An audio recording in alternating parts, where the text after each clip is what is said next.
Let the battle begin! And that's going to be a 4-man mosh pit with the Ring of Frost connecting huge. This is actually going to be the big showdown. And that's a triple kill. A huge flame strike going on to everybody. Here's the Riptire onto DiMaggio. DiMaggio's in trouble. We might have a comeback for the ages. It's very close. This boss is not even dead, but 65% of the core here. This could be game. Alrighty everyone, and welcome to the NGS Showdown pregame show. I'm your esteemed host, Turd Herder, and tonight, for the first time ever, we'll be bringing you an inside look into our featured matchup that's going to happen later tonight. Now this week's matchup is going to be from Division B East, or Division Beast, depending on who you ask. It's going to be the matchup of HUES versus HOTUS. Now, to help us out tonight, we've been joined by our analyst team. Covering NUES will be Whoa No, and HOTUS will be brought to you by a tag team duo of Negative40 and our lead analyst, Arthanel. First up, we have an interview with the team captain from HOTUS, Blaze. Hey everybody, this is Arthanel with Nexus Edge here, and I am here with the captain of HOTUS, Blaze. How are you doing, Blaze? I'm doing just fine. How about yourself? Not too bad. So, Blaze, your team has won Division B 2 years in a row, right?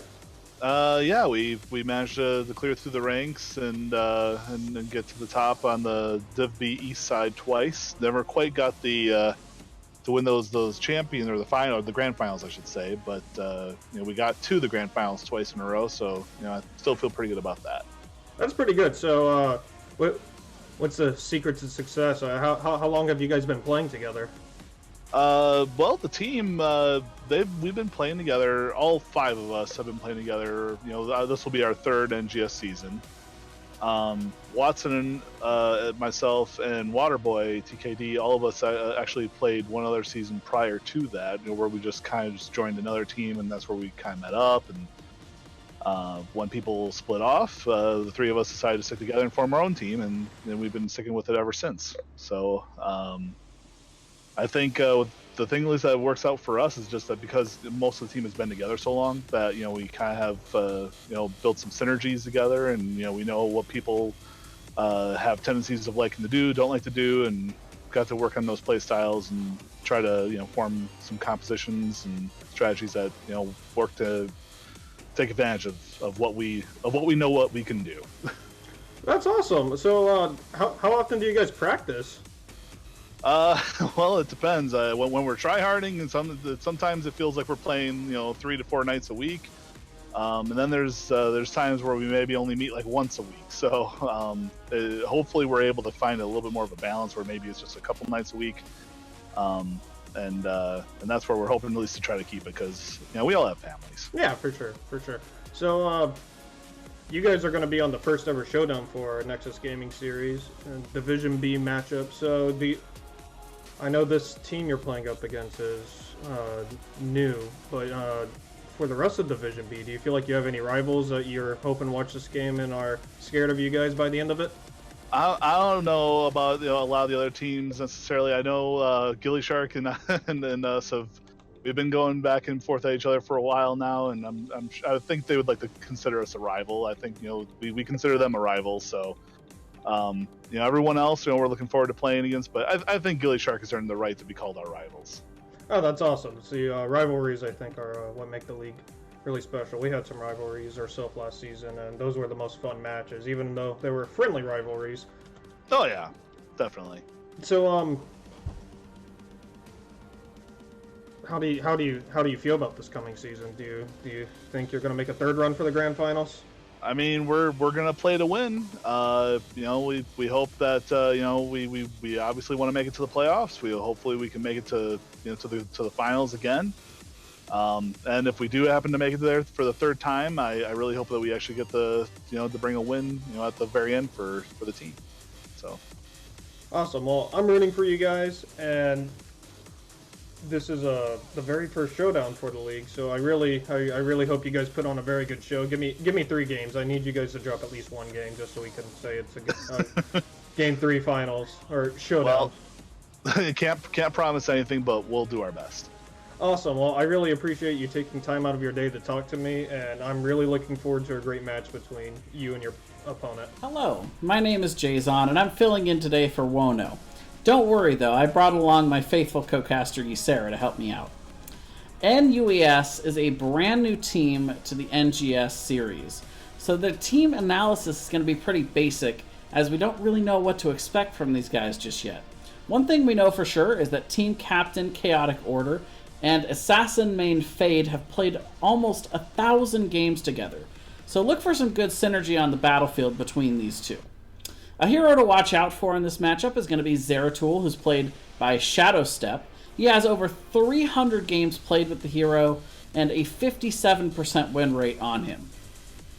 Finally, looking at the overall meta, we want to see if Chaotic Order will try and snag his most played hero, Abathur, who after his rework has been pretty common in the current meta.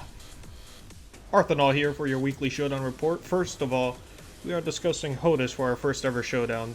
HOTUS is a team that has made it to the grand finals for Division B 2 seasons in a row, and they are quite the powerhouse, with the roster not changing in any way except for adding a sub and adding more depth. HOTUS is sure to be quite the threat. Last season they ran a lot of Deckard Cain as per what's the meta last season, a whole lot of Johanna, which was also pretty typical of the meta. One thing of note though is Andrew, the ranged DPS player, played a lot of Gul'dan and Li Ming, which I believe was not on that meta, but he seemed to play it quite well. But they have a 90.9% win rate with first pick. They average about 7 minutes to get to level 10, but that was last season, which there has been a significant XP change since then, so it's hard to go off of that, but that was last season.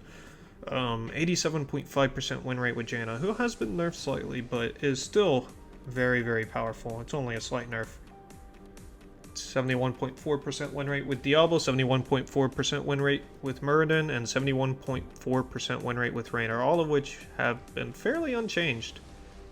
Some interesting heroes they picked up is they have picked up Medivh one time and won with him that one time, Sergeant Hammer twice with 100% win rate, and Deckard, they ran a lot of Deckard, 9 games to be exact, and they had a 100% win rate on Deckard. However, Deckard has been strongly nerfed, so I don't expect to see him very much this season from HOTUS. And now, to wrap things up, let's get some final thoughts from our analysts. I think HOTUS is quite the team to be on the lookout for. They are a deadly force, and I think if I had to predict a team to win this week's Showdown, I would actually give it to HOTUS. It's pretty hard to pick a winner between these two, just simply because of the fact that we haven't seen a whole lot from NUES yet, and we don't really know what to expect from their team fighting, their team synergy overall, and just in general, how good these guys are going to play. So I have to give it over to the experienced team that we know has been successful in the past, HOTUS, if I'm going to guess, a winner in this matchup. But we'll see what happens with these new guys. All right, everyone. I hope you're just as excited for this matchup as I am. Now that's all the time we have for today, but don't you go anywhere, because coming up right after this, we're going to have the Thursday Night Showdown. We've got Murda and Ghostunk on the cast to bring it to you live right here on the NGS Twitch channel. Thank you all for watching our pregame show presentation, and we hope you enjoy the match. Adios, amigos.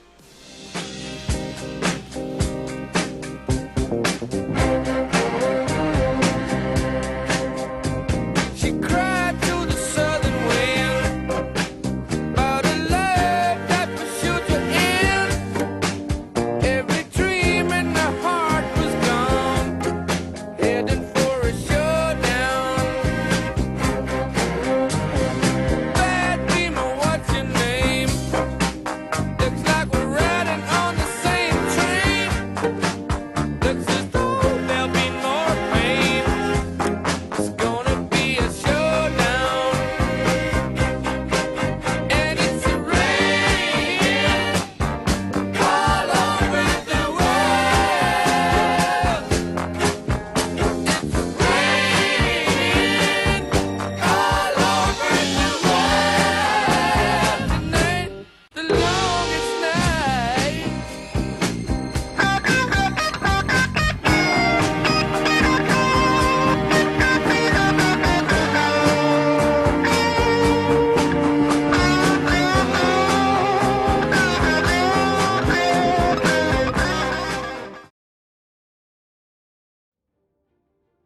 NGS. What's going on? It's your boy Murda in the house. I'm joined by my other guy over here, I think, or he's over here. He's on one of these sides. It's Ghost Dunk. What's up, my dude? What's up? NGS. I love chanting. Chanting's good. I like it. I think it's gonna work out. No, I'm nights now, man. I'm so pumped. I'm so pumped. I watched this intro. I watched Garrosh do his backflip and then like Thrall like slam him down like that. No, seriously, like everybody in those credits just now. Big shout out to all those dudes. That intro was so hype. It kicked major butt. And I'm here with Murda, and I just want to get it right up at the top. 7th Days Falendrith, making it work in the background. Those guys are doing like 80%. They're behind the green screens here. They're behind the green screens. Yeah, me and Murda are both at NGS Studios here in Burbank, California. And I think we've got a great match tonight for our very first NGS Thursday Night Throwdown here. It's going to be NUES versus HOTUS. HOTUS versus NUES, because we got HOTUS on the left. HOTUS, man, I know these guys. We were a Moto Miracle scrim partner way back in the day, a couple seasons back in NGS. Absolutely, yeah. And then their opponents tonight, NUES, aka the newest team in Division B East. I did it. Dad jokes already. I'm excited to see what they have because I don't know anything about these guys. And you heard from our analyst pregame during the pregame show. We'll see if some of what they talked about there is going to play out, or if perhaps this is just HOTUS all over again, because this team has dominated Division B East over the past couple seasons, and they're looking to get right back to it here in Season 6. Yeah, I'm very excited for it. Another big new change for NGS. We're going to be going to a map that we haven't seen in NGS before. Yeah, I'm actually just now noticing this. Our first map is going to be Alterac Pass. Yeah. Wondering what's going on. Are they switching sides here? Is that what's going on? Okay, yeah. It looks like we are. HOTUS will be on the right. Okay, all right. NUES will be on the left. But yeah, this is a map that we've never seen professional play on, and well, never will. But like, I'm very interested to see like what teams are bringing out for this map. There's a lot of really interesting techniques that you can use on this map. A lot of different drafts you can do. I think globals are going to be a high priority here. Yeah, I think globals, especially Dahaka. Wouldn't be too surprised if we even see something like a Falstad or Brightwing come up here. Mm-hmm. I've also seen a lot of teams when they're playing this. Just the other day, I believe Celeb was playing, and they ran a Karazim and an Illidan here. So that Hunt being used as a global. Yeah, a lot of options here. Yeah, there are. The biggest thing about this map, too, is that the objective is on a very narrow corridor. So you have a lot of AoE damage. Maev is going to be probably even a bigger priority than she normally is on this map. Like you said, Falstad, Gust will hit pretty much every member of the opposing team if they're there for the objective. So I'm seeing here in our chat what the bans were. Looks like the side of NUES banned out Dragonshire, HOTUS banned out Towers of Doom. This is the pick of NUES, Alterac Pass. So first to pick here on our first draft will be HOTUS. And looks like we're getting our final confirmation right now that our draft will be starting, Ghost. All right, I'm very excited about this draft. I'm also interested too to see if we're seeing in NGS the same kind of bans and priority picks that we were seeing over in Heroes Lounge and in Div S. Yeah, I mean, interesting there because we're seeing the Heroes Lounge Div S stuff go on over the past few weeks, and of course some of the meta that formed there very heavy on with the Genji and the Maev being such important heroes, especially in the ban phase. On another one of these heroes that's been so important. You see they're banned by HOTUS. Quick ban on a new Brack to follow, or excuse me, Abathur. Different bug. Different bug. But yeah, I do expect a Maev ban here. And also the patch is live, so maybe, Diablo was highly prioritized as a tank. Maybe he has gone down a little bit with his slight nerf. Asmodan, a popular ban, especially if you just don't. Yeah, there's the Diablo ban though. But yeah, Asmodean, especially if you don't want to get just out macroed.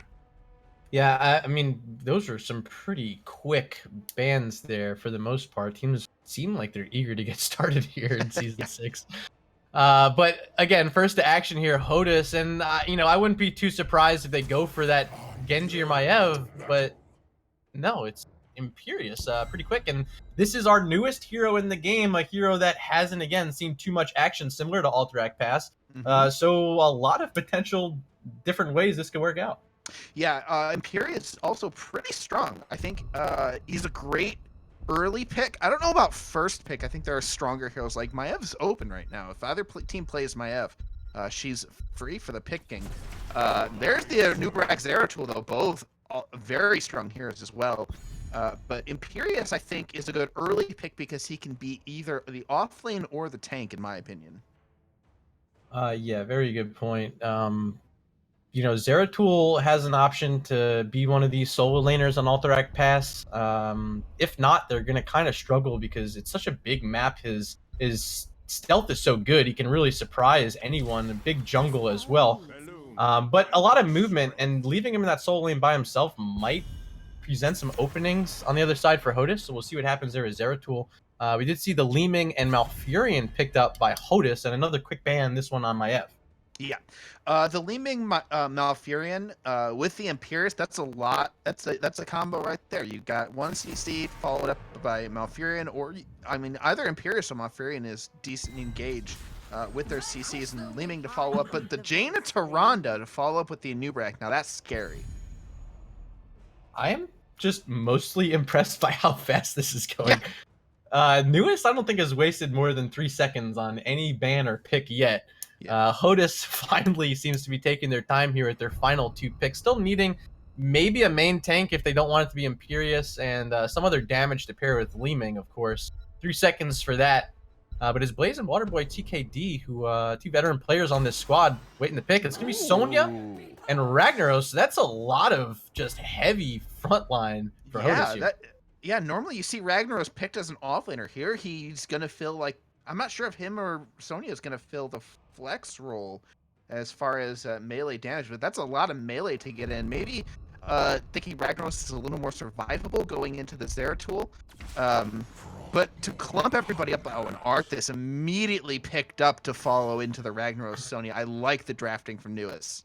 Arthas is a perfect pick, I agree. I'm wondering, too, still looking back at this Ragnaros pick from Blaze, is this just straight lava wave and defense up against a potential objective push in their face?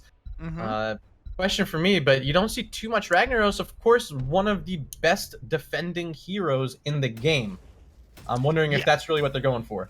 Yeah, I think for defense, lava wave is decent because you do have 3 waves going in, but Rag4 is really powerful at defending against all these pushes, and you may not even see lava wave because with the Imperious on your team, an Imperious spike is an easy Sulfurous smash target. Yeah, no, you're exactly right. You get that spear, the follow-ups there. I mean, you could add more on top with a root from Malfurion. They do have a lot of lockdown here, HOTUS does. Yeah. So if they can execute it, I do like that. But I think there's a lot of options on the other side, the Cocoon, the VP. So many things that can reset these fights that NUES will have an option to do. But let's get right into this. Game number 1, Alterac Pass between these 2 teams. And on the left-hand side in the blue, we got Fade on the Arthas. Chaotic Order going to play Jaina. Anastasia on the Tyrande. Shadow Step going to play Zeratul. And rounding it out on a Nubrak, it's Chaos Dude. This is NUES. And on the right side, on Drekthar's team, we've got Heroes of the United States, or HOTUS, with Blaze playing the Ragnaros, Jub on the Malfurion, Waterboy TKD on the Sonya, Watson on the Imperious, and Andrew playing the Leeming. Okay, so we definitely need to figure out how we're going to pronounce Tyrande. Is it Antasti? And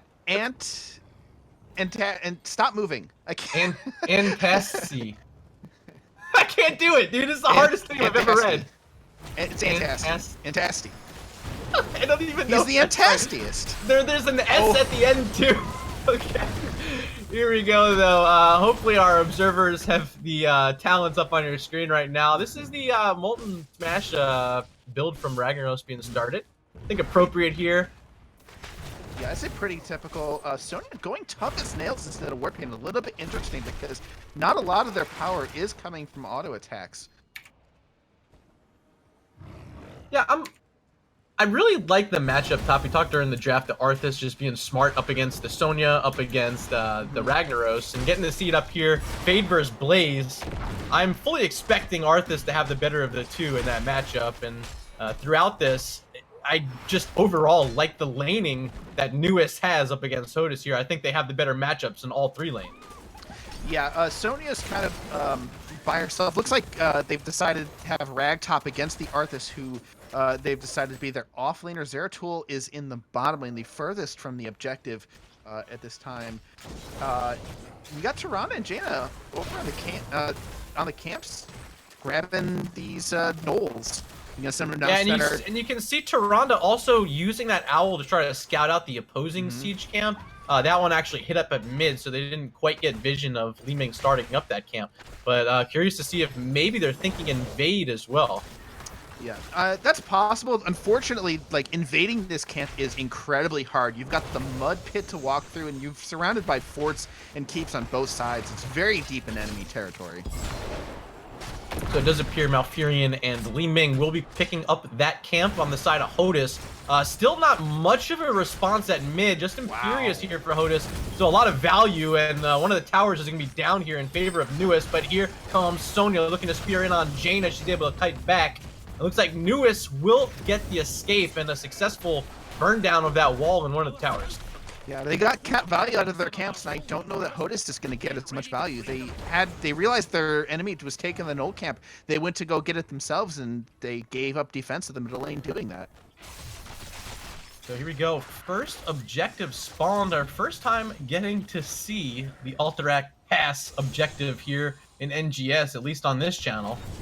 With this first one, it's really going to set the tone because the XP is pretty close. A slight lead right now for NUES, about to round level 5. Yeah, we're not hitting but of level course, 7 anyone who wins, whoever wins this objective will clearly have a big lead in this game. The first objective is so important on this map. Yeah, and I've seen teams like they can stall out this objective and just soak XP, but there's a Nubrak getting blown up, and that's the combo we were talking about during the draft. Wow. Yeah, Beetle build. The Beetles might have some armor, but a Nubrak sure didn't. No Nerubian there. Maybe costly up against this Li Ming. What are your thoughts on that going into the, the Beetles getting armor, Legion of Beetles at 1 rather than Nerubian armor?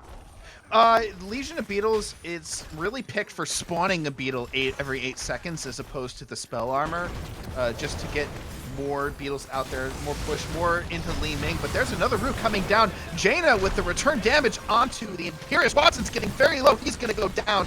Arthas and Zeratul will finish him off. Li Ming goes out north to keep everybody away, but now Sophia's in trouble, getting rooted and blown up. NUES responds with 2 kills. I'm stoked on this play we're seeing from the new guys from NUES. But it's not gonna. They still don't have the objective.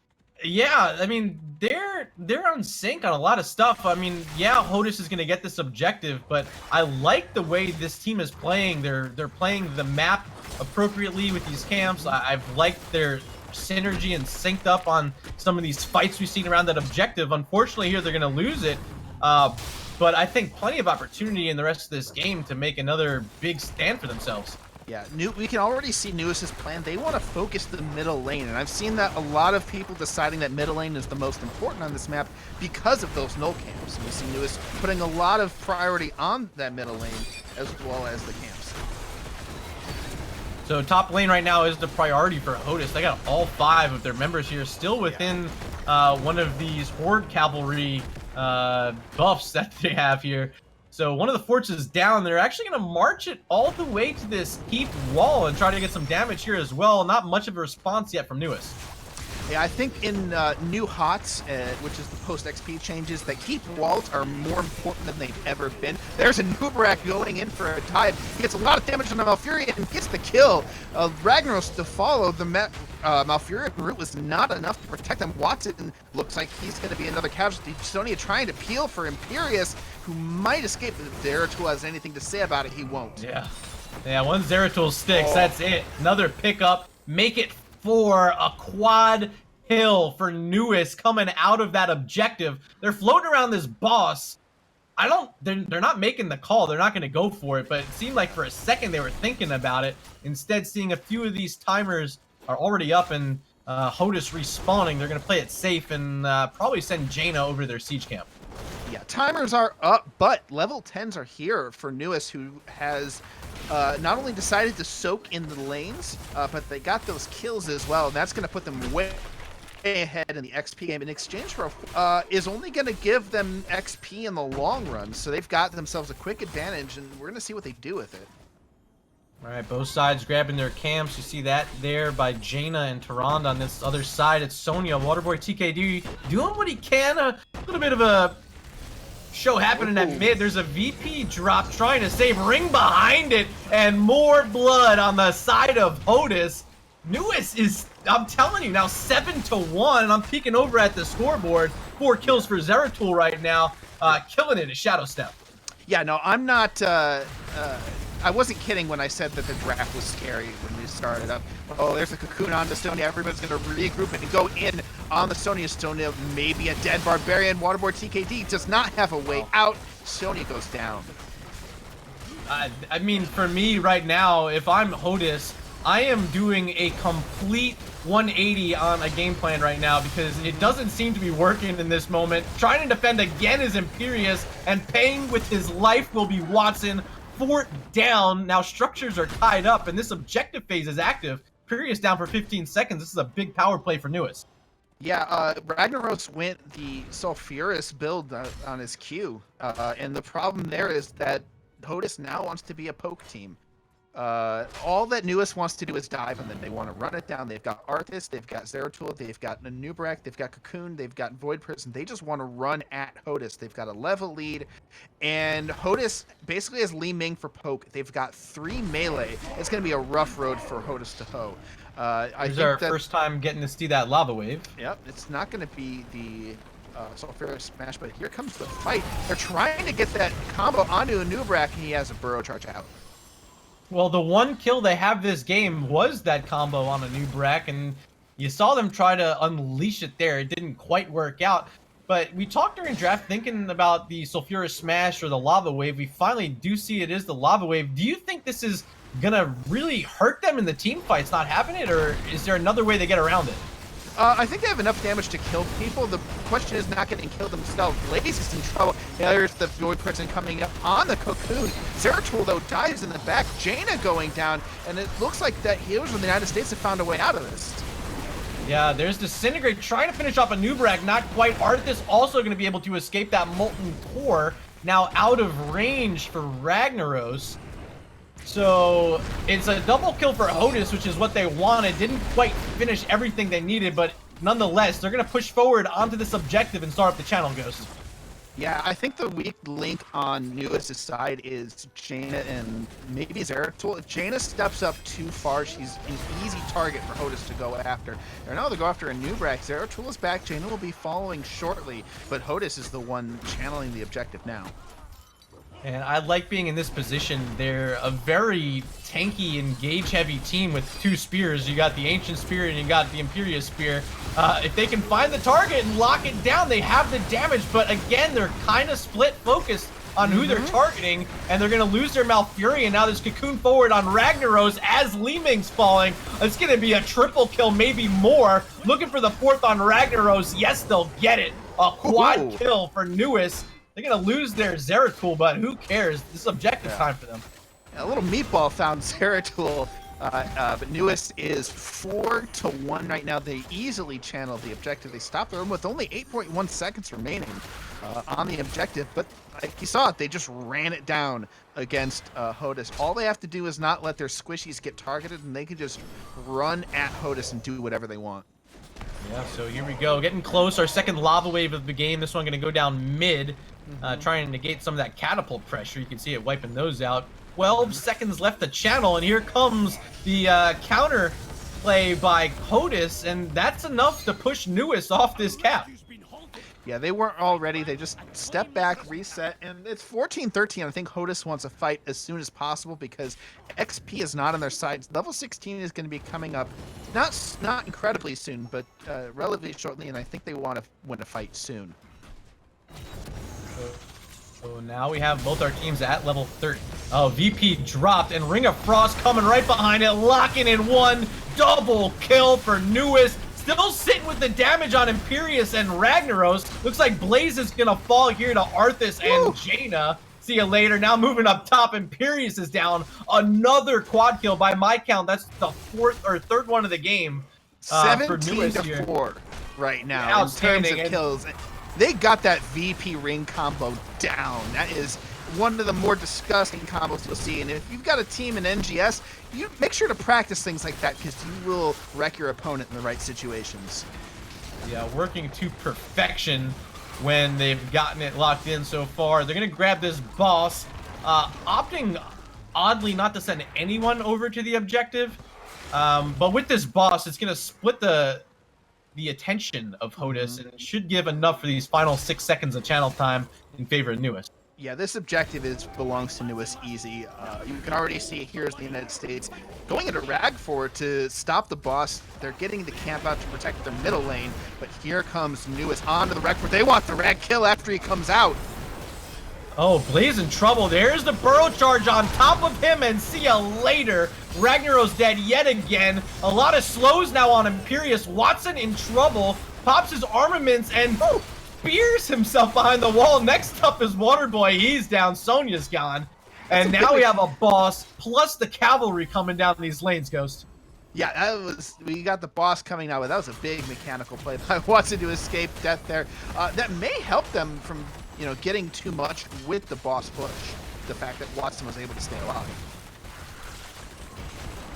Cavalry finally here. Now this boss is going to be just a little bit stronger even. Lava Wave in response is enough to clear out some of these minions, but the cavalry still here. The rest of NUES still here as well. They want their first keep of the game, and they want it right now. Yeah, 16-14. They've got this keep for sure. I don't think they can get much more of that. They're maybe trying to find some kill when Nubarak dives in. He's got the Beatles. Look at rings back up. Yeah. Look at all the Arthas ghouls on everybody, but they're backing off. There's no way they can get forward here and no one beats try. They're setting their focus now at mid, it appears. Yeah, working right on this wall with that Jaina damage. And again, throughout this game, I want to keep mentioning how in sync this team appears to be. NUES playing on a level far above Division B, in my opinion.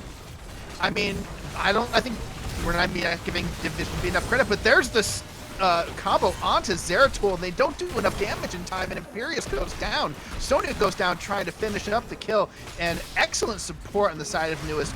Just didn't have enough damage to finish off the Zeratul, and they get another. Did you see Alun's chosen value on that play? Like, Tyrande just drops it on him, and Zeratul does not die. Huge Alun's chosen. There's the VP. They want to finish this game up. They've got the ring combo. The Twilight Dream comes out, but it doesn't matter because Nubarak is unstoppable. Arthas now tanking the boss. I said the boss, but it's really the core. The core now spinning. That's just funny to me. Oh, I mean, I don't know if they finish this off. The core's maybe too. Drexar are too powerful. Drekar is powerful. Fate's gonna lose his life here. He's popping ghouls just trying to survive. Slam that R button, baby. Slam it. Look at all the zigzag, and Fate's gonna make it out with a little bit of help from Chaos, dude. Run into Z and hit the R button a lot. Our boy Philindrith giving you the zoom in there too. Love to see it. After the objective, a bit of a recap. We see 2 keeps fell, the last one hanging on a thread. Looking really good right now for NUES. Yeah, it's looking great for NUES. One of the nice things about this map is if you leave one of the lanes open with an open keep, it will not finish your core off. Drexar and what's the name of the dwarf? I had his name. Vandar. Yeah, Vandar. Yes. Yes. I'm not an old school WoW player, so. But yeah, Drexler and Vandar, they do too much damage for one lane to kill the core. But if you have 3, now you're starting to talk about Winions. Yeah. So very close. I'm wondering if maybe they want to send someone just to snipe it down, but it looks like they want the fight at mid even before their level 20s. Chaos Dude looking to find that burrow charge. Didn't find a VP in 2 seconds, will be up. Here comes Ragnaros in that fort after Malfurion's dead. HOTUS in another horrible situation without their support. And just a quick kite back out of range from NUES means his Molten Fort is going to go to waste as well. I mean, the draft is such a huge problem for HOTUS. They're in basically panic mode. Not panic mode, but desperation mode, I would say. They're trying to find picks wherever they can. Here they tried to split apart the team of NUES to see if they can get just a pick with somebody out of position, and it just wasn't working out for them. I'm curious, maybe Watson now in big trouble. A lot of armor reduction. Bye. Yeah, that's rough.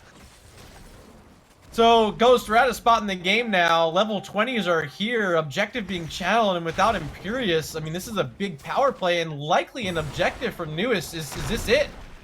It could be. I mean, with Ragnaros, you never want to count him out. Looking at Ragnaros, Ragnaros is not available for 80 more seconds. But there's the VP. You can see a big kill here. Is Ring available? No. Jaina's not here. Jaina's at the objective. So they'll escape that one. Disintegrate on Cocoon. Good job there by Andrew. Yep. But I mean, all of this is really just buying as much time as possible. That's probably why they wanted to use that. Just buy as much time as they can here. Yeah, and a good play by NUES to step forward and maybe just keep them a little bit busy instead of forcing a desperation fight on the objective itself. They get the objective. Now with the Ragnaros, though, you know, it's very hard to say that the game is completely over, because with Lava Wave, you can push your lanes out and it forces people to go directly on the core. And with a Li Ming, it's a lot easier to defend the core. VP was used just there, so they will not have it for this core push. Yeah, still 50 more seconds until that VP. The Cocoon 2 still on cooldown, but only 10 seconds for that. So not too much they can do in this fight. But they've been so dominant, and I really don't see why they're not afraid to take any fight with these level 20 talents especially. Yeah, I mean, I think there's waiting for the Cavalry. The Cavalry gives you bonus movement speed and bonus damage, so that just makes sure you win more. It's going on the core now. I think there's very little that HOTUS can do to stop this. Ring not gonna hit, but another targeting on Malfurion. Couldn't get the Twilight Dream off in time. He's down. Next should be Sonya. See ya later. Ragnaros being chased back through his wall, and he's down. Watson being circled. This could be the 4th quad kill of the game. They do get it, and ladies and gentlemen, you can put it on the board. NUES is here and locking in their first win ever in the Nexus Gaming Series. Yeah, congratulations to NUES winning on All Track Pass. This was their map pick. They knew exactly how they wanted to play it. They focused down the middle lane. They found, I mean, it's just a straight up out draft. I mean, there's not really any other way to put it. I'm kind of disgusted by how good they just played up against a team that we know to be a powerhouse in Division B. Yeah, I don't know what the plan was for the draft, to be honest. Like, Ragnaros is good, and you can get some good combos with Imperius and Li Ming and Stone. And we saw that. The meatball hits a stun target. That's going to do a lot of damage. But Ragnaros has kind of been on the outs, and, like, I don't think Lava Wave is as good as a defensive tool on this map as, say, something like Braxis. Yeah, I am getting a message that my mic is very staticky, and unfortunately, it's my internet connection. Discord audio tends to glitch. Yeah, do we want to swap servers?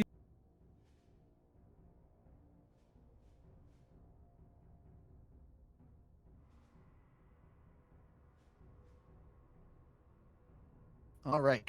Anyways, it's rough to go into that draft, though. Like, they got everything they wanted. They got the Zeratul, they got the Jaina, they got the Arthas going against all the different melee, they got the Nurak, and even into the Li Ming. Like, that Cocoon is still super powerful. So maybe we switch back. You're in Central, so maybe Central is best. Yeah, we can't. Let's switch back. All right, I think we're back on Central now. Okay. All right. Ugh, roboting static. You hate to see it. Any internet lull. So yeah, we're gonna loser. I believe it's standard rules where Losing loser team gets map pick first pick. Yeah. map pick first pick. Yes. So we're gonna see where they take us next. I think they're doing. It's Infernal Shrines. It appears the All right. pick of NUES. I think that's right. Yeah, looks like they're showing Team 2 with the first draft pick. So make sure you guys get in here as well. Mm-hmm. Yeah, I think Zero Tool ban might be in order. I think the Azradan ban was kind of like. Yeah, just kind of throwing it out there like, hey, we don't like playing against this in Team League, so ban it here. Yeah, Okay. it can be annoying, but Zeratul will just rip your team apart. I think Zeratul, even despite the fact that he got a little bit of a nerf, I think Zeratul's still easily first ban, first pick material. Sure. Yeah, no, definitely. Drew a lot of bans in Division S. Mm-hmm. Just been seeing bans in other divisions here of Nexus Gaming Series so far. Definitely worthy of a ban, especially if you can't control against that VP ring, which was the only thing that NUES needed in that game. Once they had level 10, it was just lights out. Yeah, I mean, even before level 10, like the Anubarak CC into all the damage that they had was just disgusting. And I think that's why NUES didn't waste any time in making those picks. You know, we noted that they didn't have any, delay in picking anything. So excellent. Perfect. All right. Okay, So I got we're a here producer in our- telling us that our static has been picked. So I think we're ready to. I'm not sure if we're ready to roll. I'm not sure if you're. I'm not sure. Excuse me, if teams are ready. But we are going to Infernal Shrines, and this was the pick of NUES. So Heroes of the United States opting for first pick. You know what? I like the first pick. I say if you're a veteran team, you got enough practice on all these maps that you should have a plan for each of them. Yeah. So here we go with their first draft pick. It'll be HOTUS. I believe they had first pick there in map number 1, and they banned out the Ana, if I'm not mistaken, to start it off. Yeah, I think Ana's actually ban worthy. Ana, I believe, in my mind, has gone up to the number 1 healer above Tyrande. Agree. Do you want to note, if you guys are not up to date on Nexus Gaming Series, we do currently have a ban on the Eye of Horus, so Ana is playable, but you'll have to have the Nano Boost. Mm-hmm. But nonetheless, so far the same bans, Ana and Abathur. Yeah, and yeah, I just there we go. There's the Zeratul ban, equal parts OP ban and respect ban. NUES played that Zeratul perfect. That was like textbook Zeratul on how you should use that hero. I think you're spot on. Replacing that Asmo ban for the Zeratul ban makes a lot of sense. Should really give them a bit of relief. Take a deep breath now. You don't have to worry about that VP ring. And a map like Infernal Shrines, I think just a great map for Zeratul in general. Also a great map for Maiev. She's going to be banned out here. And I think that's why we didn't see the Maiev ban last time. Maiev, I think, better on this map. I wonder if we see the Alex Straza come out as far as healers go. But Diablo picked up. Also very good in this map. A lot of tight corners, a lot of area for Diablo to smash people into. Completely agree. Of course, we talked about it today on our podcast. You got a little bit of a nerf, a cooldown increase from 12 to 13 seconds on Shadow Charge and Overpower, or was it on Fire Stomp? Either way, it was two of his abilities.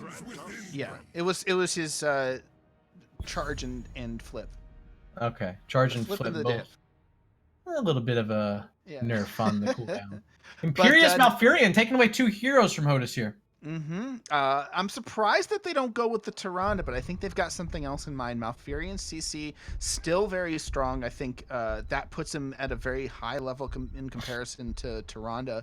I think Tyrande is still the more desired hero right now, but I like the Imperious early pickup. Orphea Medivh picked up. I'm not surprised about Orphea being picked up, but I am surprised about her being picked up so early. Wait, Ghost. Do you see what this is? This is Leyline APOC. This is a little taste of their own medicine. Right? Yeah, I would say so too. Tyrande banned out because they've got their healer and HOTUS does not. But yeah, Leyline APOC into Crushing Jaws can be really good. And I think that's exactly what HOTUS is trying to brew up here. A little bit of payback because game 1 did not leave a good taste in their mouths. And like I said, this is a very talented veteran team here in Nexus Gaming Series. They are not going to give up that easily. You see them ban out the Anub, a smart pick because Anub was dominant in game 1 with that Kakim. Yeah, I agree. Anub is another smart. I think he's probably the best tank right now. And if your plans do not involve Anubarak, you should ban him. The only question I have about the Orphea is why is she not a Jaina? You know, a good question. Why leave the Jaina even open when you saw that they wanted it so much in game 1? They're not going to go for it, appears, instead the Hanzo and Blaze so far. But yeah, you're right. I'm kind of curious. Stuff on Infernal. Yeah, but I'm kind of curious on the Jaina. Why we're not seeing her instead the Orphea? Do you think maybe Orphea has slightly better shrine clear? I'm not sure how her cooldowns work out, but she's still cooldown based, and her Q does barely nothing on the minions. The Auric I like a lot. Rhaegar I like because they need a cleanse. You've got Imperious, Malfurion, Blaze, and Dragon Arrow. That's so much CC. You absolutely need a cleanse on the Rhaegar, and Leoric has got his own cleanse. You've also got Entomb, which will play really well into the Orphea. You can get a Crushing Jaws on, or Eternal Feast even onto the Leoric Entomb. Oh my god! Oh, I know. I know. BMed is in the crowd. BMed, what up? I'm not sure if BMed is still watching, but we got ourselves a Samuro coming out from the newcomers. So remind me what his patch note was. I know there was something in there. They buffed a couple of his level 1 talents, but I'm pretty sure we're still going to be seeing Way of the Illusion. Okay. So keep an eye at home, and also if you're at home, participate in chat. Let us know who you think's gonna win. If you're here voting for NUES, hashtag NUES in chat, and if you're here voting for HOTUS, hashtag HOTUS in chat.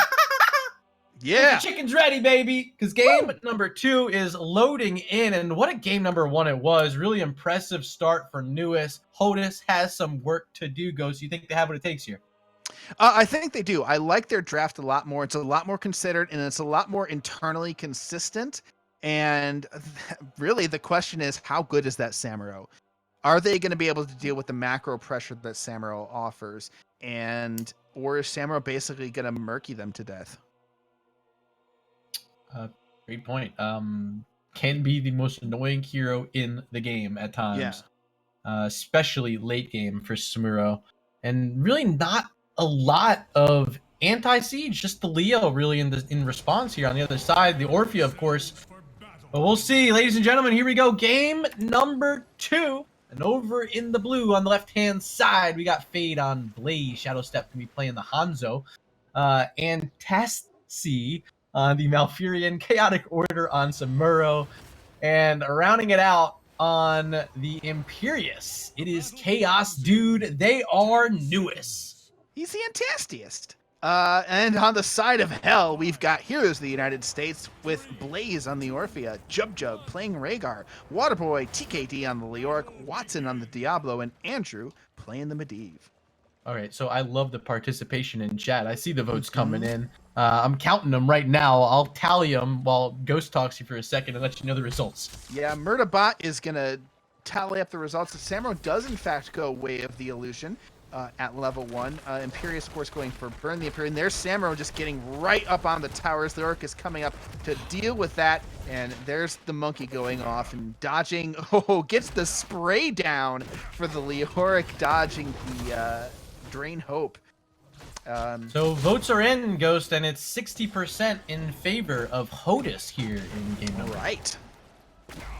I'm excited for this game. I'm really hoping to see HOTUS come back. There's a slam onto Fade. The body blocks are real onto the Blaze, but do they have the damage to kill Fade? Fade's stuck in the corridor, tries to get a stun through, but everybody's in his way. Blaze has nowhere to go.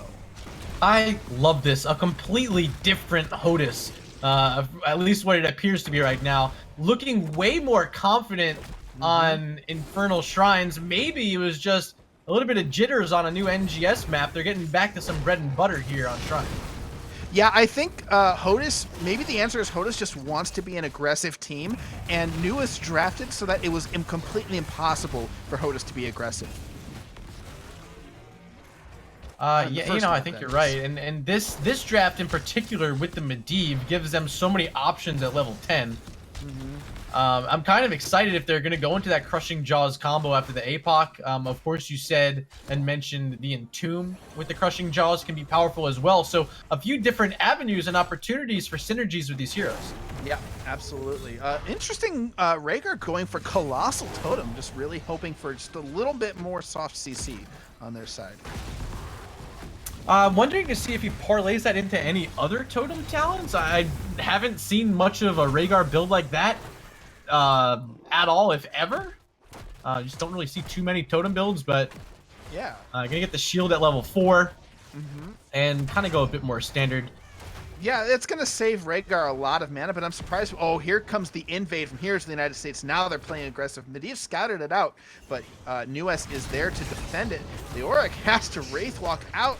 I think he's going to survive. And the Or does he? He's getting slowed by Blaze, Imperius and Chase and Hanzo here too. And he'll barely get out. Yeah, Scatter Arrow does not find the skeleton target. But Jub doing the Rhaegar thing, getting that camp all by himself. He's getting real low, and he has to back out Orpia there to stop the camp from leashing.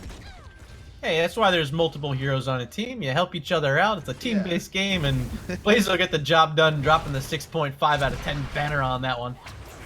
Shrine, though, the first one of the game, it's finally active here. Team's getting ready to jump in. Down bottom, I think Samuro's jumping on a kill there. I think it's Diablo down there in trouble, but Big D's barely having to worry too much about him. But surprised Sam's not getting up here, instead trying to seek level 7 for his squad.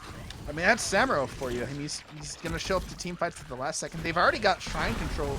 Not much for Samuro to do here. He's just pushing his heart out. First objective doesn't do a whole lot, and maybe that push can help out. But there's a flip into a root, though. The Diablo is getting chunked down. He can barely get out. The body blocks are there, but they actually move out of the way and let Watson through. Watson seemed like he could barely walk there. It was like pathing back and forth for a second. Finally made his way out. Look at Samuro just being a nuisance like we talked about. He probably would be. Living up to his name so far. And all the while, NUES leading this objective 26-15 right now. Yeah, NUES has a healthy lead. It's going to be a rough time for HOTUS to get back into this. They've got to push up and stop them from getting these minions. They're just going to pick them off and beat here's the United States to the race. 7 left for NUES. They're moving in this pit, trying to finish it off. Chaos Dude in trouble, though. That's Imperius getting low, and in chase is Orpia. Can Chaos Dude get out of this? Fade's also in trouble. Blaze is down, and NUES actually gets the objective, but they might lose a couple more heroes here. Yeah, excellent peel from NUES. They get the Imperius out. Blaze, though, dies. Not Blaze, but Blaze. The Punisher now pushing on the fort. They've got people there to jump it out. It hits everybody, but they should be fine. That's, you know, putting the portal through is just a bit of fun. They will get the front wall. I don't know that they're going to get more. They're able to burn this. And hey, down bot right now, Sam's back in his lane. He's pushing down that wall as well. Looking for a kill now on Rhaegar. Jump's going to be able to get away. But a really good amount of value if you consider what Samuro was able to do here in the bot as well. Yeah, I mean, Samuro's just going to keep doing this. He's going to keep pushing when he can, and when he can't push, he's going to go get camps. And maybe show up to hit some people at the end of a team fight. Here comes everybody down now to help prevent the Samuro push. Leoric and Blaze, of course, up top doing their top laner thing, and camps now being taken by both teams. Just about that time in the game where these teams are thinking about how they're going to get themselves heroics before the next objective. Slight lead right now for HOTUS. Even after losing that objective, they've found themselves the kills in this game. 2-0 on the scoreboard. And really, the comp comes online at 10, so having the kills early is just a bit of a cherry on top. And just patiently waiting one more level until we get to that action. Yeah, I want to shout out. Oh, but there is a big charge on Valkyria. No kill to fall. They inflicted Diablo turning around to peel on the Samuro. Medivh portals out just in case anybody needs it. I think you're trying to find something. They flip the Imperius. Nothing going on. Blaze comes in on the flank, going in on Blaze, and Orphea is down. Well, NUES, they're not going to let these level 10s come anytime soon. They're stealing away at camp. Finding a kill on Orphea, pushing back Diablo, who has full souls, doesn't want to lose them, so Watson's going to play that safe and make sure he doesn't die. Yep. And that just about evened up our XP here, Ghost. It has. I was just about to shout out, here's the United States for having better rotations. Even with the Samuro just split pushing during most of that objective, here's the United States have about 2,000 more minion soak than NUES does. And they, in fact, reach level 10 slightly sooner, but I don't think they're going to be able to move fast enough to make any plays off of it. So any moment now, I believe we should hear the announcement for our second objective. So teams are going to start moving over to the remaining camps. Here's Shadow Steppen and Tassi on the Bruiser camp. HOTUS not looking at theirs quite yet. Finally, we do see Samuro completing his level 1 Way of Illusion quest. So a bit more attack damage for him, which will make him much more of a threat, not only in the team fight department, but also on that split push strategy they've been implementing throughout this game.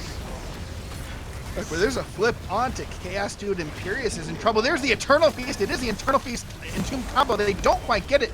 Here's the APOC to come down. It doesn't hit as many people as you'd like, but Dragon Arrow also misses. A lot of ults out for absolutely nothing. Both sides a little sloppy there in that engagement. I didn't understand why we don't have the Leyline seal at level 10, which we haven't mentioned yet. Instead, it's the Polybomb. Is this a mistake, Ghost Up? It's hard to say. I think what they want is the big entombs. They want the big 5-man Leoric entombs with the APOC and well as Eternal Feast to hold it down. If you get Entomb and an APOC down with Eternal Feast, they die. Another so maybe Polybomb.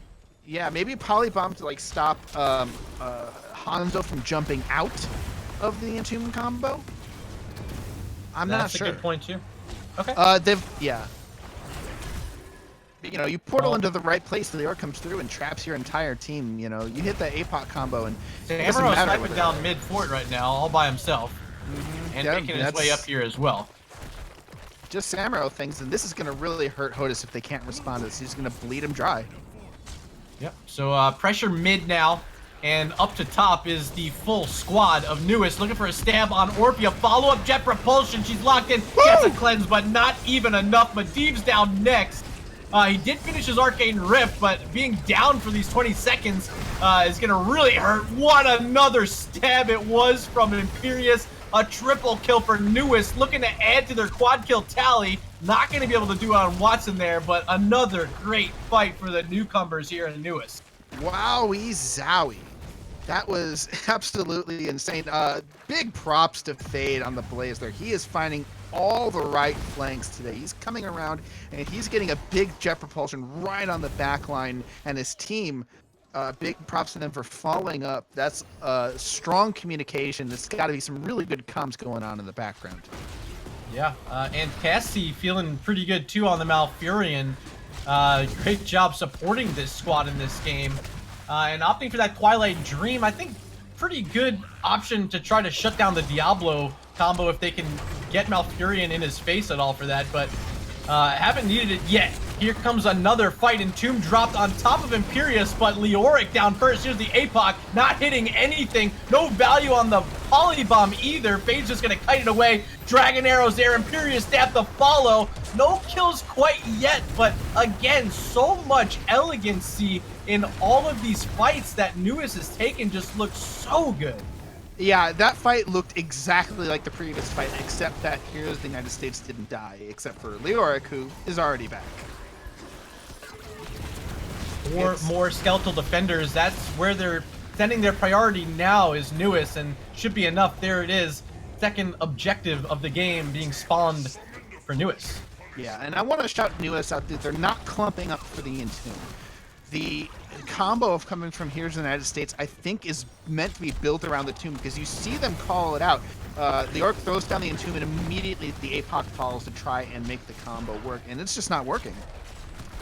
Yeah, they're going to get another chance here in 30 seconds when that APOC's up, but they're going to have to deal with the Frozen Punisher already through a fort in top lane. Now heading to the wall, jumping on Diablo, gets that cleanse, and will be able to walk back. Good job there by Jub, making sure Diablo gets back behind the wall with his full souls. There's that Eternal Feast, but everyone's going to back on out, and Orphea now without her heroic as well. Yeah, it's actually, surprisingly for Heroes of the United States, the Samro means that they can't push as hard to the Punisher as they would with a more standard team comp, because the Samro's off split pushing. You see the Blaze go off for but Blaze finds a Diablo in the middle of that tight corridor, and there's nothing Watson can really do against that Blaze. Leo's the Orc gonna is get in chased trouble. down by Fade here. Yeah, he's gonna die, even with this fort, by Leo. 400 health, great shield there by Medivh, but not even enough. Force of Will can't save Leoric that time, or this fort. Now all of the outer structures are going to be down for HOTUS. Yeah, it's really rough. I mean, that's what Samro was built to do. They tried to find a fight, to give Heroes of the United States some credit. They tried to find a fight at 14-13. It's just the engage was a little rough, and they were kind of caught flat-footed. More Merc pressure appears to be what these teams are thinking about. Actually, NUES gonna opt not to risk anything on that bottom camp without their level 16s. Instead, just gonna sit on their own, and in fact, gonna leash this, it appears, too. They just don't want to do anything risky with Medivh overhead. Yeah, looking for 16 though, they've got it, and here we can see we might be able to see NUES getting a lot more aggressive, maybe going for a heat wall, maybe looking for an invade. Samro already up top lane. Just keeping the lane pushed in every single lane, because all he does is make a clone, send it to another lane. Yeah. The most important part, though, right now at level 16, though, is Hanzo. Piercing arrows on Infernal Shrines is just absolutely bonkers. Oh, yeah. Shadow Step's DPS numbers are going to go through the roof at this point in the game. So definitely, if you're at home, eyes on Hanzo for the rest of this one. And we'll see if he can hit a Dragon's Arrow. But stoked to see what Shadow's got for the rest of this one. I mean, he hit a good Dragon's Arrow earlier, but it was a follow-up CC rather than an engage. And Blaze is doing all the engages for NUES, so, I mean, they don't really need it. Keeping eyes on the enemy camp here is NUES. Medivh again overhead, so they're going to back out without their Samuro. Yeah. But I'm surprised they're not doing more. Yeah, that's what I was going to ask. You think they're being a bit too passive here with this lead, and now 16s are so close, they're going to find a Leo, but Wraithwalk, he's out. They're just taking their time. Being a bit too passive with this talent here? I wouldn't, except that they're here now.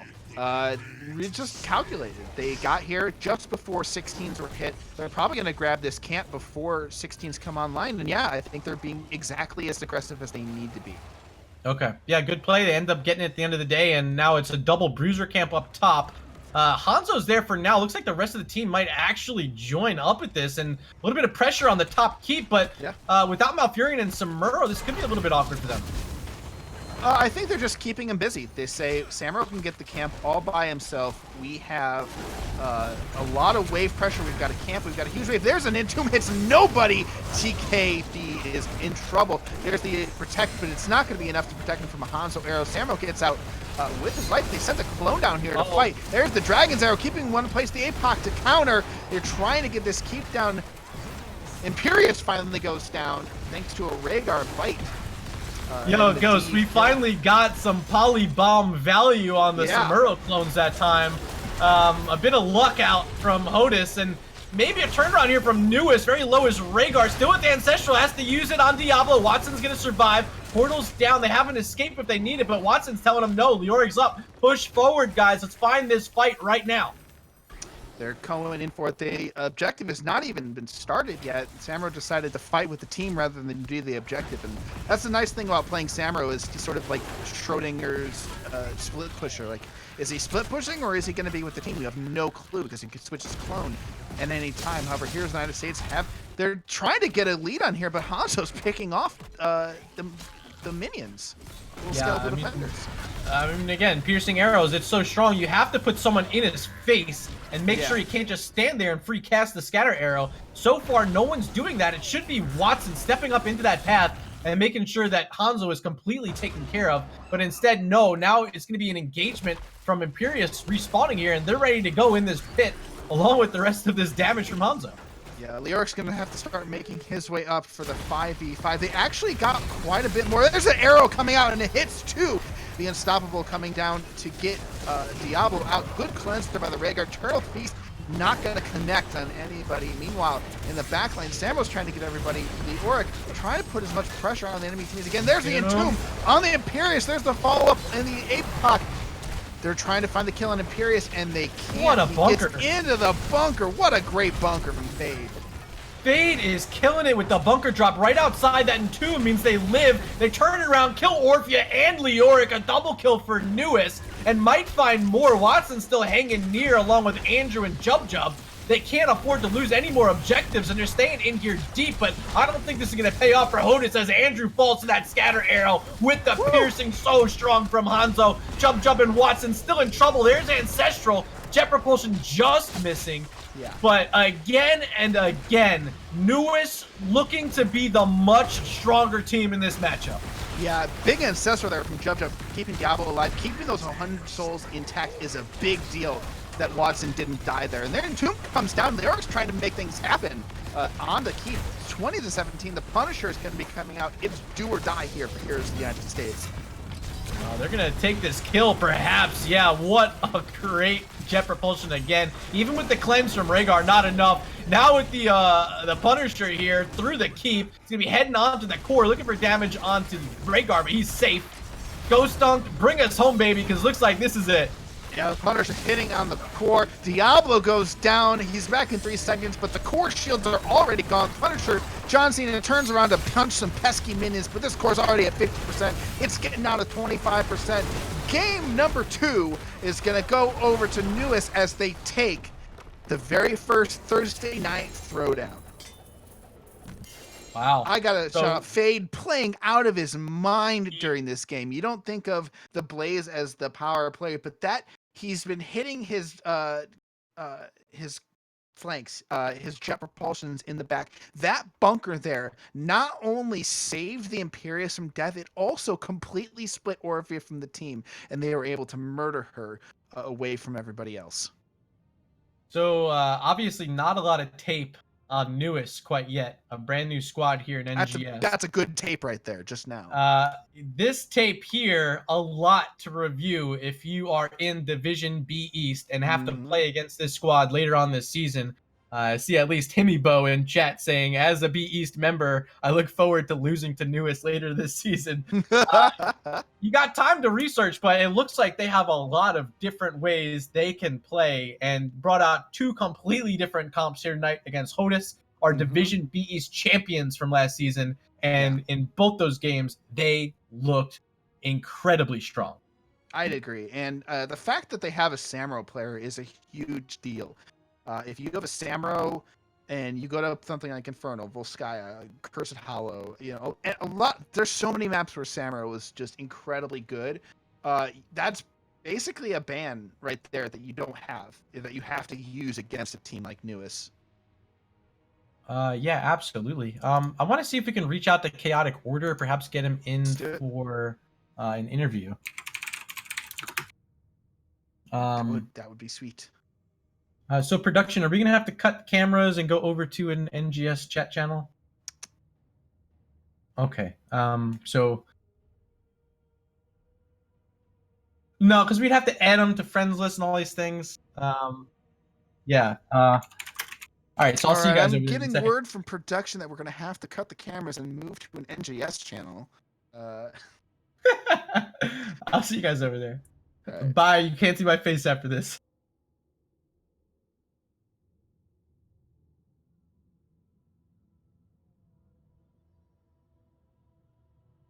I think now this means that we are live in audio, coming to you live from the interview corner.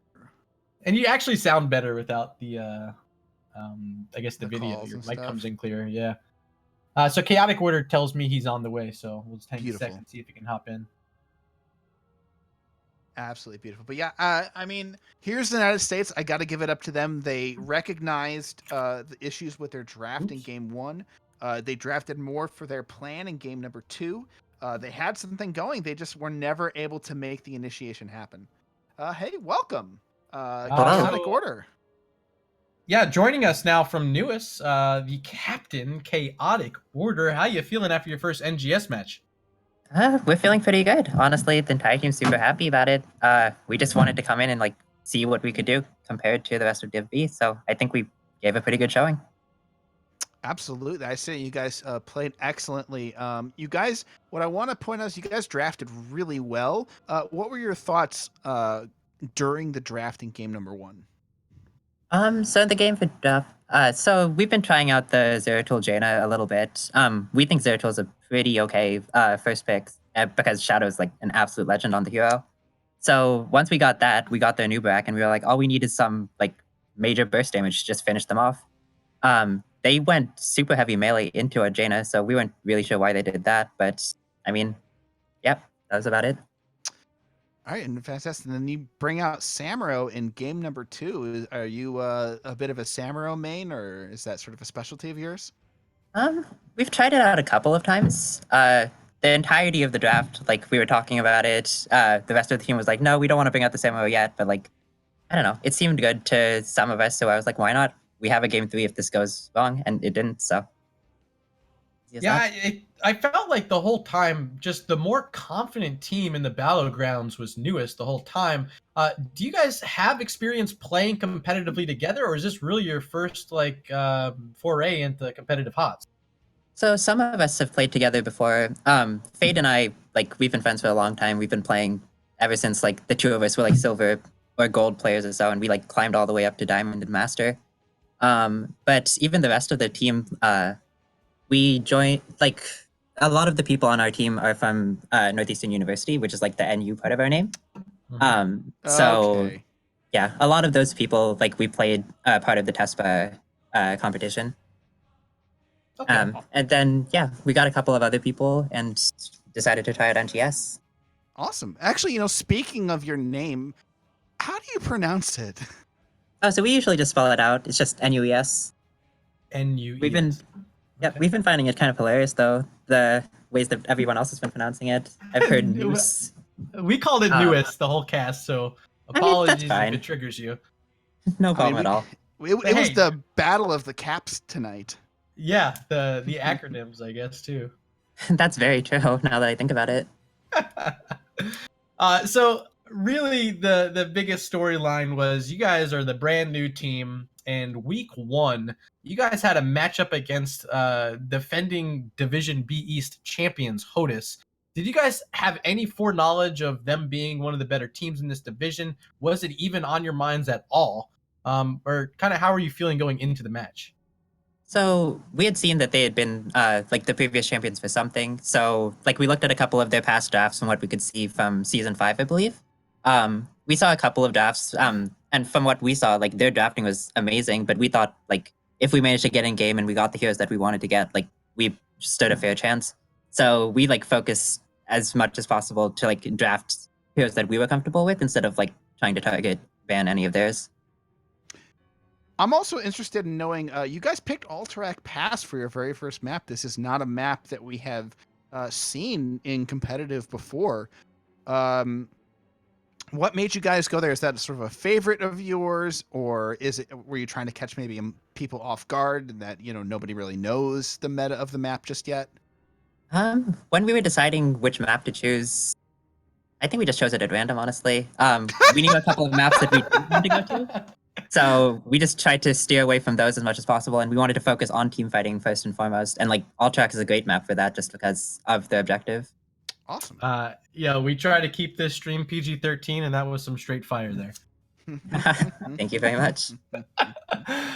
So hey, before we go, we always like to give our guests an opportunity to give any final last words or shout outs. So if you have anything you want to say or any friends listening, now's your opportunity. Sure. Shout outs to the rest of my team. They played amazingly today. Shout out to the rest of the NUES Discord. I know a lot of people are watching us. Also to the Hot Discord. We have a couple of friends who are watching us there as well. Yeah, that's about it. I guess shout out to the enemy team as well. They played amazing. We were very happy to play them. Well, Ghost, I think we have here a definite front runner for Division B East this season, if I could say so at least. Yeah, it definitely looked really, really strong going into this first game. They looked like a definite formidable team, really strong communication, really tight play, really good drafting, and that's how you win Heroes of the Storm games. So that, unfortunately for you guys, is all we're going to have for you this Thursday, but fear not. Just 1 week from tonight, we will be back. Yes, you heard me right. Ghost, Stunk, and Murder return for more Thursday night showdown action next Thursday. Yeah, I did That was that. a decent promo, right, Ghost? That was a great promo. Okay. All right. I've been practicing with the podcast, bring it over here to Thursday Night Showdown. I'll promo the podcast too. Why not? Go check it out. YouTube, Nexus Gaming Series YouTube. We have our podcast up there. We just recorded our 12th episode. If you're new and never listened, start at the beginning. If you've been with us since the start, we're excited to bring you some new content. Yeah, some really great interviews from last season. We're excited to bring on some more amazing guests this season as well. If you have any feedback on not only the podcast, but also maybe this Thursday Night Showdown, feel free to reach out. You can find me on Twitter at MurdaRG. Or if you want to find me on Twitch, it's twitch.tv/MurdaRG. Go let them know where they can find you. You can find me at twitter.com/illuminatedwax or twitch.tv/ghostdunk, where I will be casting NGS, maybe doing some solo stuff, maybe doing some POV streams for my team Ferrets, and you can see us play in NGS Division A, so check it out.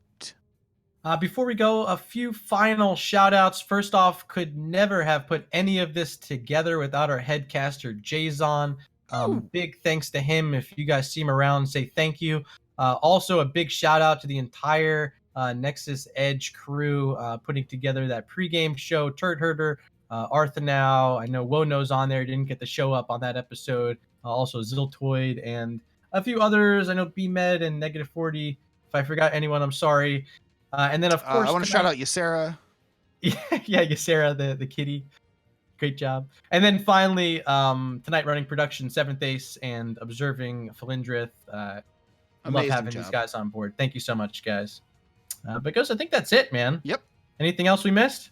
I mean, there's always the secret riddle that we will reveal at the final version of Thursday Night Throwdown. So keep an eye out for those clues. Yeah, keep an eye on your clues. Tonight's clue was 4. That's where you're supposed to turn it off, Seventh Ace.